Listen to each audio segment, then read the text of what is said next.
I left off on Doctor's Opinion, page xxix.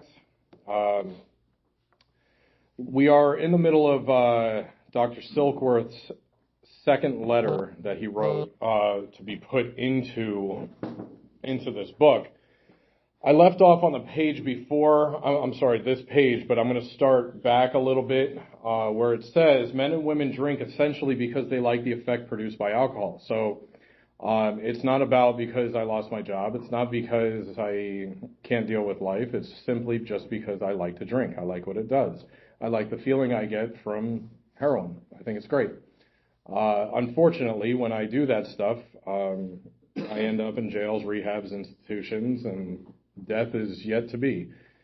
The sensation is so elusive that while they admit it's injurious, they cannot after a time differentiate the true from the false.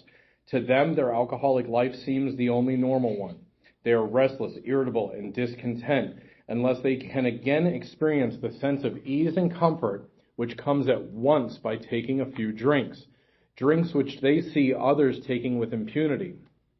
After they have succumbed to the desire again, as so many do, and the phenomenon of craving develops, they pass through the well-known stages of a spree, emerging remorseful with a firm resolution not to drink again. This is repeated over and over. Unless this person can experience an entire psychic change, there is very little hope for his recovery. Pretty dooming paragraph, but I think that sums up alcoholism completely. I'm restless, irritable, discontent, and then that relief that they're talking about, the sense of ease and comfort that comes at once by taking a few drinks, I didn't even have to take the drink. All I had to do was have it placed in my hand, and physical detoxes would go away as soon as it touches my hand. I always thought that was even in the midst of my addiction, I always thought that was the craziest thing, that all I had to do was see the dealer or whoever it was pull around that back way, and I'd go, yes. And everything would finally just calm. You know, whether somebody put a beer in, it didn't matter to me. You put a beer in front of me, drugs, whatever. As soon as something's in front of me and I grab it, I go, oh, thank God. Because I can't deal with what's going on inside of me. Okay, I'd be on the phone with whoever it was that was bringing me my stuff, and physically peeking every which way. All I wanted to do was see that car come around the corner. Like, that's all I wanted. That's all I could think about, right? But then what happens is I put it in my body, the phenomenon of craving, this allergy activates inside of me, and I cannot physically stop now. Okay, the rest of the day is going to be consumed with getting more. Okay, I always think about true alcoholism is waking up in the morning and having just a little bit left over and going, start my day right, and trying not to do it for the rest of the day. You know, if I have that in my body, forget it. I will tear up South Florida trying to find more, right? Then the doctor says, unless they can experience an entire psychic change, there's very little hope for the recovery. My first sponsor used to say, you only have to change one thing, and that's absolutely everything when you come in here. But there's a positive message after this, and it says, on the other hand, as strange as this may seem to those who do not understand, once a psychic change has occurred, the very same person who seemed doomed, who had so many problems he despaired of ever solving them, suddenly finds himself easily able to control his desire for alcohol. The only effort necessary being that required to follow a few simple rules. Okay, my first experience with easily able to control my desire, I was 9 months sober. I was just talking about it. I was 9 months sober. I got a call that my grandmother she's got 24 hours left. Okay, and I went up to Vero Beach. We did our thing up there. You know, she went through her stages of passing away. And I came back home. I was living in a halfway house at the time. And I'll never forget my father, who is also in recovery, calling me about a week later. And he said, how are you doing with all this? And I said, actually, I'm doing pretty good. I said, she made this okay for us. Like, she was completely cool. I was just talking about it. She was completely cool with it. And he said, yeah, I get that. He said, I was more talking about your sobriety. How are you doing? I was only 9 months sober. And that was the first time I realized I just went through a death of a really close family member. And the entire time, up until that time, my father brought it up. It didn't cross my mind whatsoever about taking a drink. And I went, I haven't even thought about it. He goes, oh, looks like the program's working. I said, holy crap.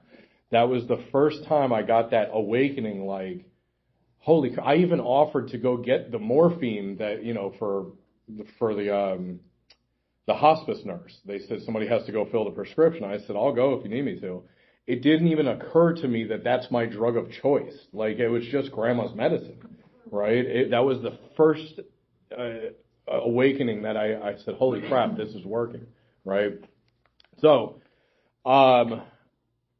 they also talk about required to follow a few simple rules. The guys early in my sobriety, I got sober with some severe old timers that they didn't wait for me to feel better. They didn't wait for me to want to do the steps. They didn't wait for my head to clear. They said, sit down and shut up. You have nothing to offer me. You want what we got, you do what we do. Then that's what I got sober with, and I needed that. I know that's not for everybody, but I did my 12 steps in the span of 2 months. And it took that long because I was locked up for 2 weeks in the middle of that. But honestly, they promised me results. The steps promised results. I did what the steps told me to do. I got the results within 2 months. Okay. But going on, it says, men have cried out to me in sincere and despairing appeal.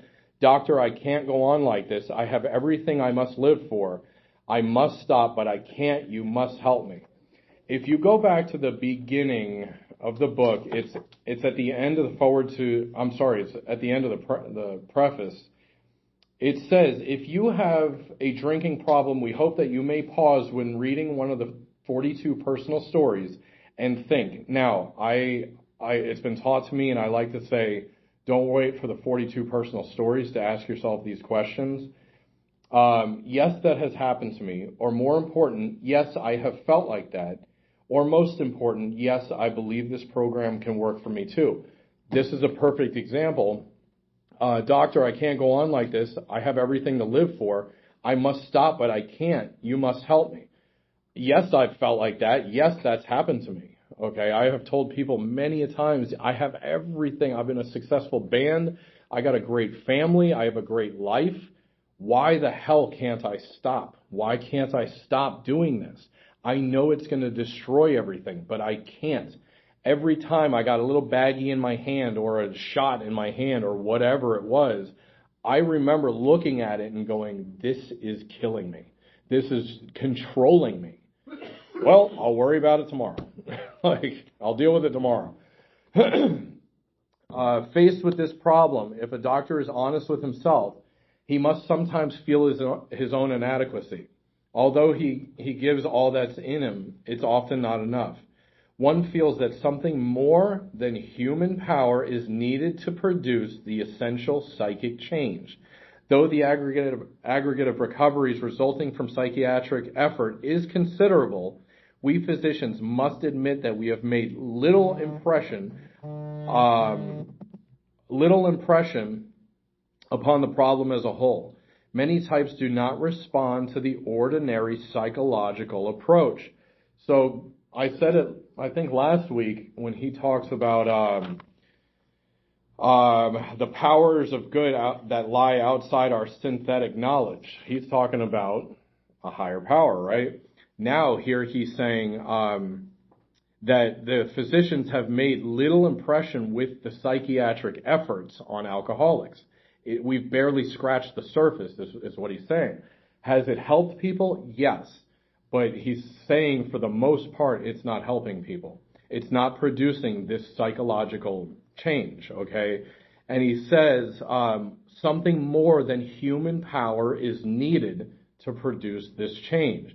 I joked about it last week. How many times have you gone to a doctor and they say, well, your cholesterol is really high, and you go, well, what should I do? And they go, you need to go to God. I don't know. or you need to find a higher power. That might be the only thing that solves this one. I've never had a doctor tell me that. I've never had a doctor mention God to me. I did once. It was in the hospital with my mother, but that was a different story. And, but they rarely say, well, we've tried and it ain't working, so you might just want to go to God. I don't know what to tell you. Then he says, I do not hold with those who believe that alcoholism is entirely a problem of mental control. Okay, that right there. Back then, some felt that alcoholism was simply because of weak will and sinful nature. So Silkworth is saying he doesn't feel that that's entirely the issue here. Okay, this is not an entirely a mental control issue. My wife, we've been together for almost 12 years now. We had this exact conversation yesterday. She's heard me say it 1 million times. And she still says to me, I think it's just willpower. I'm like, how long have you been with me?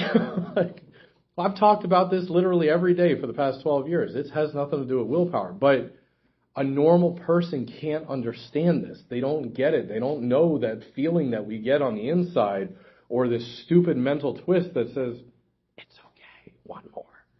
Right? Well, they don't get that. They don't understand that. I joke about it. My wife, she's been pregnant for a good while now.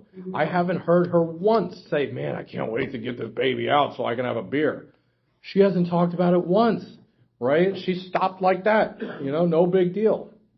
So, I have had many men who had, for example, worked a period of months on some problem or business deal which was to be settled on a certain date favorably to them. They took a drink a day or so prior to the date.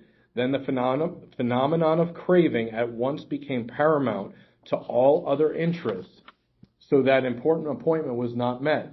These men were not drinking to escape. They were drinking to overcome a craving beyond their mental control. So, going back to men and women drink essentially because they like the effect produced by alcohol. That's what he's saying right here. They're not drinking to escape. Now, maybe in a sense, yes, I was drinking to escape. Maybe the first drink was to escape. Usually it's to escape this feeling that's going on inside of me. Or maybe I did have a fight with my mom or somebody at the time where I just said, screw this, and I go out to escape, right? But what happens is I put it in my body and I can't get over that phenomenon of craving. I will say 9 times out of 10, probably 9.9 times out of 10, it was to escape this physical craving that I could not get away from. They talk about that important appointment not being met. I wasn't important enough to have friggin' appointments when I was 18 years old trying to get sober. But I do have the example of being on probation. I have a month in between every time I would have to check in for my probation. What do they do at probation? They're going to drug test me. Guaranteed every single time I go. I'm not doing this. I'm just going to get through my probation. I would go 23 days without doing anything. The day before, I would pick back up. The day before, and all my friends are like, what is wrong with you? You're getting drug tested tomorrow. You're going to jail. I'll figure it out. Don't worry about it. I'll drink a ton of water before I go. You didn't drink this entire time, and the day before you're going to pick up? It doesn't make any sense, right? There are many situations which arise out of the phenomenon of craving which cause men to make the supreme sacrifice rather than continue to fight. That's a fancy way of saying we will drink ourselves to death, right? The classification of alcoholics seems most difficult and in much detail outside the scope of this book. There are, of course, the psychopaths who are emotionally unstable. We are all familiar with this type. They're always going on the wagon for keeps. They are over-remorseful and make many resolutions, but never a decision. There is the type of man who is unwilling to admit that he cannot take a drink. He plans various ways of drinking. He changes his brand or his environment. There is the type who always believes that after being entirely free from alcohol for a period of time that he can take a drink without danger. There's the manic depressive type who is perhaps the least understood by his friends and about whom a whole chapter can be written. Then there are the types entirely normal in every respect except in the effect that alcohol has upon them. They are often able, intelligent, and friendly people. Now, I personally can relate to literally every one that they just mentioned. I like to consider myself fairly normal in other respects and, in other areas of my life for the most part. Don't ask my wife for confirmation of that. But, go through that list and pick out which one relates to you. And the bottom line is, with all that being said, it doesn't really matter because the next paragraph, it says all these and many others have one symptom in common. So it doesn't matter which one you relate to. We all have one symptom in common. Okay. Same thing I look at is all of our stories, how we got here, how we drank, what we drank. We all have a different journey. We all have a different way of being here. But the bottom line is we all sit in these meetings and can relate to each other regardless of our history because we have one symptom in common. That one symptom is they cannot start drinking without developing the phenomenon of craving. Boom, that's it. If you go to let me see, We Agnostic, I gotta find it. Somebody brought this up in a meeting the other day. In We Agnostic, it says, if when you honestly want to, you find you cannot quit entirely, or if when drinking, you have little control over the amount you take, you're probably alcoholic. It's as simple as that. When I pick it up, what happens? If you say, I don't know what's about to happen, that's a problem. That's a friggin' problem. Or if you say, I know what's about to happen, and you still pick it up, that's an even bigger problem. My wife, when she picks up a beer, she doesn't think about what's going to happen. She knows she's going to relax for a little bit and probably go to sleep. That's it. She's going to wake up the next day and go on with her life. That's it. Probably won't drink for another 6 months. Me, I pick up something and I go, here we go. See it in about a week. I don't know what's about to go down. We'll see, right? Where the hell was I?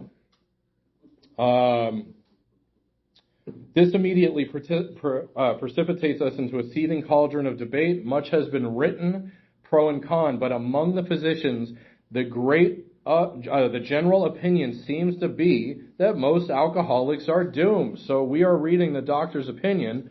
Doctor's opinion in 1939 was that most chronic alcoholics are doomed. 2019 opinion is that most chronic alcoholics are doomed. Year 2024, most alcoholics are doomed.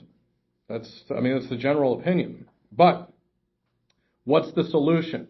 He says, perhaps I can best answer this by relating one of my experiences. Stay tuned for next week and we'll go through what the solution is. Man, I can end it right now. You want me to keep going? Okay, I didn't realize there was like a quarter of a page left. So he says, he's about to talk about a man named Fitzmayo. He says, about 1 year prior to this experience, a man was brought in to be treated for chronic alcoholism. He had but partially recovered from a gastric hemorrhage and seemed to be a case of pathological mental deterioration. He had lost everything worthwhile in life and was living, one might say, to drink. He frankly admitted that and believed that for him there was no hope. Following the elimination of alcohol, there was found to be no permanent brain injury. Now that right there, frankly admitting that there's really just no hope for you, that's where I was the last time I came into these rooms. I was this close to killing myself. If I had the balls to do it, I would have done it. I was too scared to do it. And I ended up calling my sponsor at the time and just said, I'm friggin' done, dude. I don't know what to do. I can't stay sober and I got no family now. I can't use successfully. This is it. This is how I'm going to live. I'm going to live without a family, probably on the streets for the rest of my life, right? And I was starting to accept that, which was scary. I was starting to be okay with that. Well, people go without their families. People live on the streets. That's where I was at. He accepted the plan outlined in this book. 1 year later, he called to see me, and I experienced a very strange sensation. I knew the man by name and partially recognized his features, but there all resemblance ended. I have had that experience with an old friend of mine's parents that I grew up with, living across the street from them for 10 years. I happened to see her. I think I was probably about 5 years sober. I walked into the place that she was working at a retail store, and I said, "Hey, how are you?" She looked dead in my face and said, "Hi, can I help you?" I said, "You don't know who I am, do you?" And she goes, "No." I said, "I lived across from the street from you for 10 years and played with your son." She goes, "Carrie?" I said, "Yeah." She goes, "You do not look like the person I remember." And that was, in a sense, a good feeling, but that I understand what he's saying here. From a trembling, despairing nervous wreck had emerged a man brimming over with self-confidence and contentment. I talked with him for some time, but was not able to bring myself to feel that I had known him before. To me, he was a stranger, and so he left. A long time has passed with no return to alcohol. When I need a mental uplift, I often think about another case brought in by a physician prominent in New York. The patient had made his own diagnosis and deciding his situation hopeless, had hidden in a deserted barn determined to die. He was rescued by a searching party and in desperate condition brought to me. Following his physical rehabilitation, he had a talk with me in which he frankly stated he thought the treatment was a waste of effort unless I could assure him, which no one ever had, that in the future he would have the willpower to resist the impulse to drink. His alcoholic problem was so complex and his depression so great that we felt his only hope would be through what we then called moral psychology, and we doubted if that would even have an effect. However, he did become sold on the ideas contained in this book.